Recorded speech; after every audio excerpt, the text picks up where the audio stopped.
अभी सच्चे मंच बने हो बोले या बिल्ली की तरह नूस, हाँ, कुत्ते की तरह बौं बौं,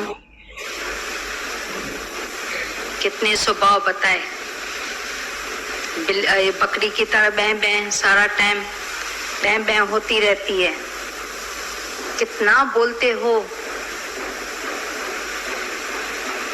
या अभी मौन हो गए हो। बोला बाहर की मौन हमारे को देवता बनाएगी और अंदर की मौन हमारे को भगवान बनाएगी। जितना जितना मौन में रहेंगे शक्ति उतनी बढ़ेगी।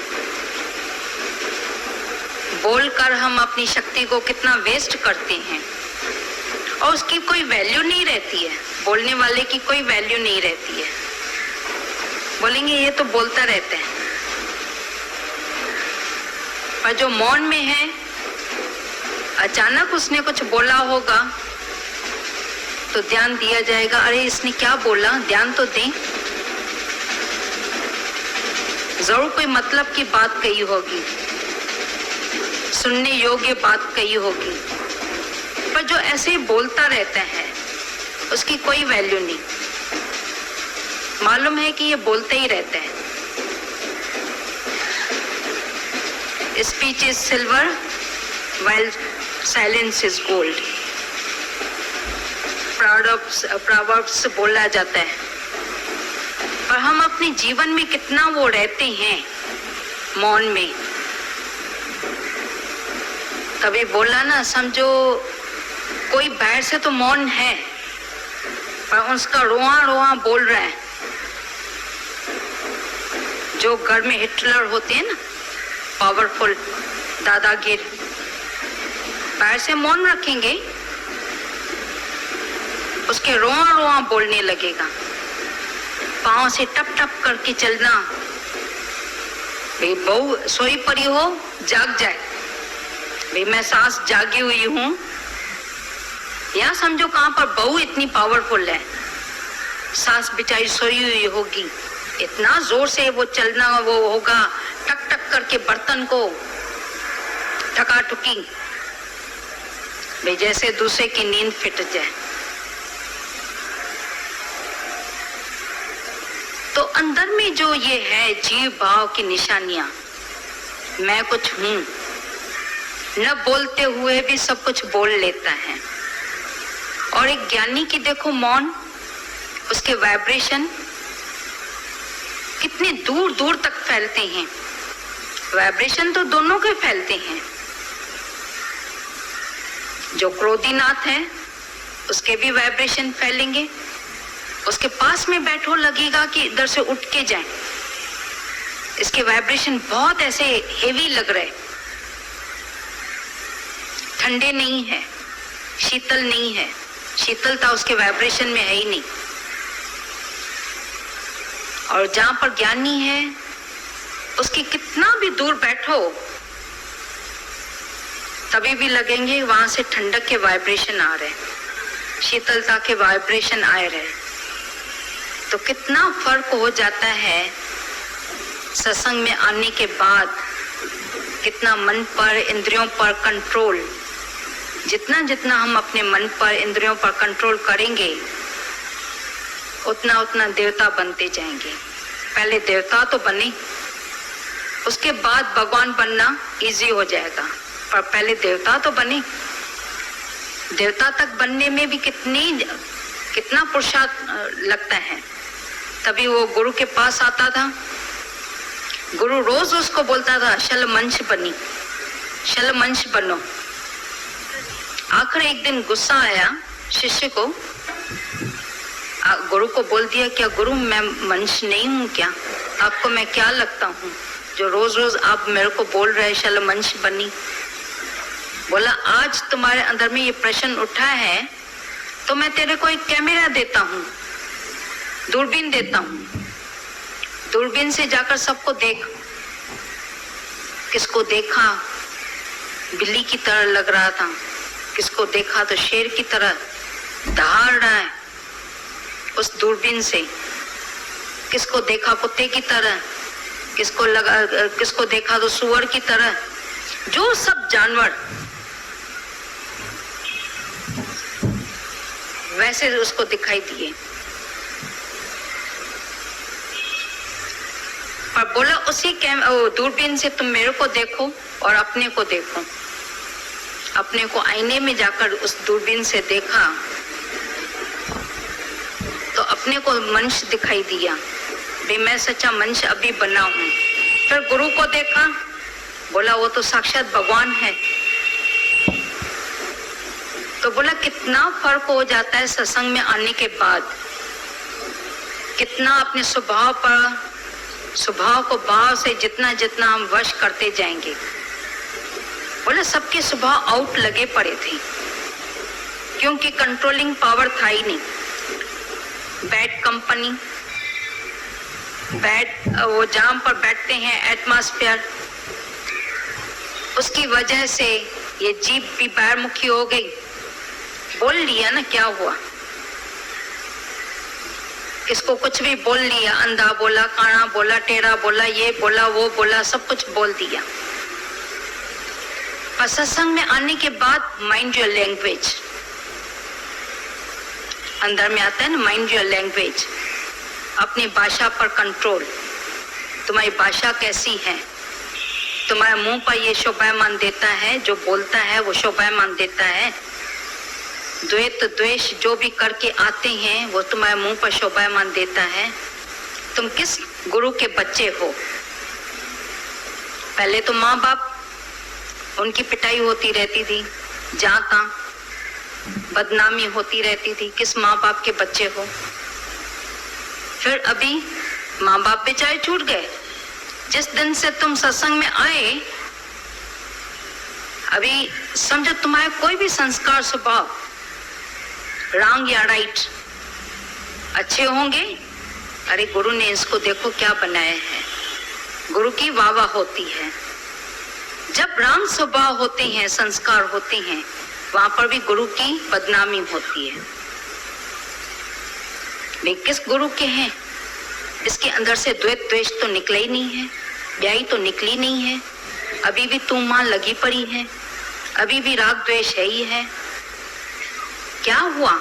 सत्संग में आना जाना तो किया, इतनी जुतियां घसाई, इतना समय गया, इतने कितने सालों के साल गए, इसमें कोई चेंज तो है ही नहीं। क्या जाकर करते हैं सत्संग में? शायद एक दूसरे के फैशन जाकर देख के आते हैं, इसने क्या पहना है, इसने क्या किया है, वो जाकर मैं भी बनवाऊं। एक दूसरे के ऑर्नामेंट्स देखते हैं, फिर जाएंगे सीधा ज्वेलर के पास, मेरे को भी ऐसा बना के दो। पर जो खाली आता है निज आत्मा के लिए, ज्ञान के लिए, गुरु से आकर पूरा का पूरा सौदा करता है, उसको पहले जैसे बोला कि एक पौधा भी लगाते हैं तो उसके लिए कितनी हमारे को सराउंडिंग देनी पड़ती है।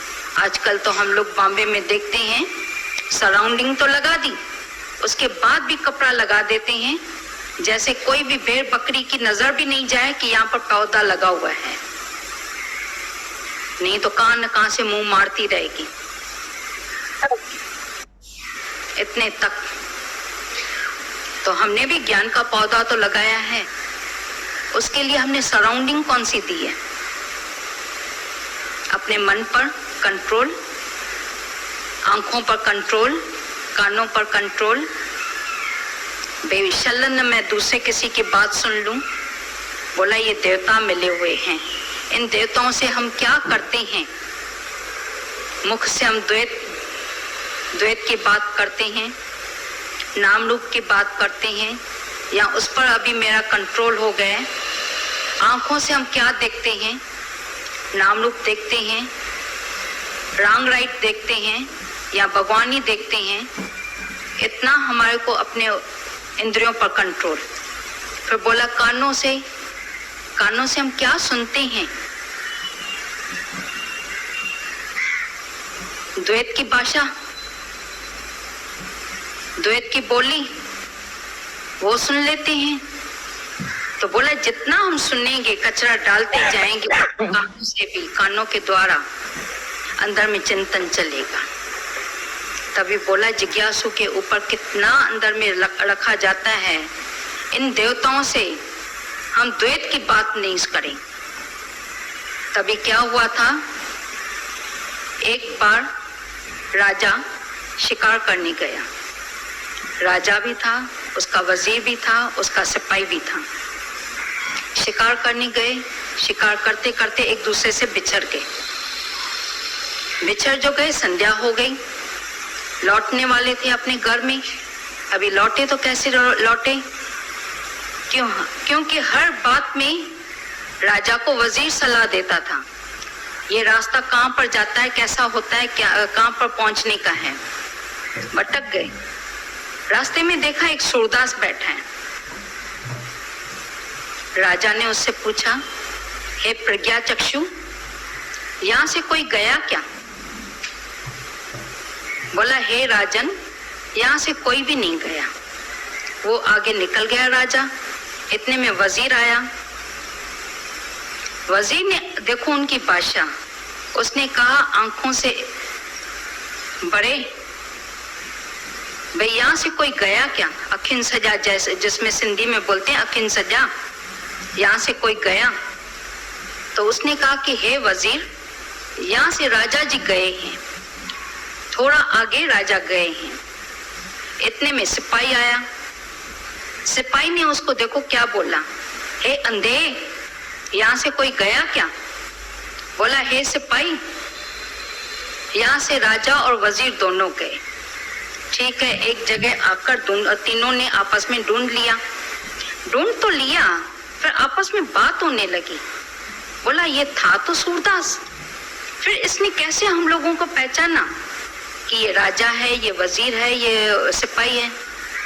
जरूर यहाँ तो ये झूठ मूठ में आंखें बंद करके बैठा है, लोगों को ठगने के लिए। भाई मैं अंधा हूँ, जैसे मेरे को पैसे मिले, भीख मांगने के लिए बैठा है।